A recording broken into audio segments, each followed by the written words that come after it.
və mən bütün peşəsindən asılı olmayaraq Instagramda və sosial şəbəkələrdə pulsuz töhfə verən bütün hər kəsə təşəkkürümü bildirirəm. Peşəsindən asılı olmayaraq insanların buna ehtiyacı var. Çünki hamının bəzi insanlar düşünürlər ki, mən bu videonu qoydum nə olacaq?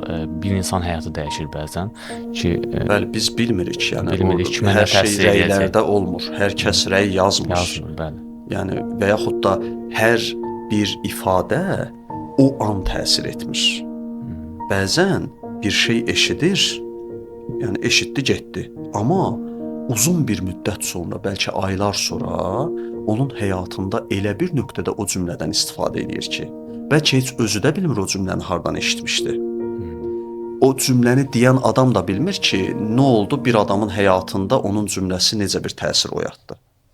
Məsələ sosial şəbəkələrdən faydalı şəkildə istifadə etməkdir. Onu Mən bunu paylaşıram.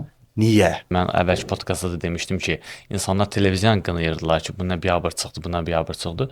YouTube gəldi və gördük ki, elə YouTube-da da həmin biabırçılıqdır. Həmin o qınayan adamlar bu dəqiqə YouTube-da çox səviyyəsiz işlərlə məşğuldurlar. Mən indi sizin də sahəyə uyğun qulaq asdıqları şeylər belə onların, nə danışdığı şeylər biz danışdıq.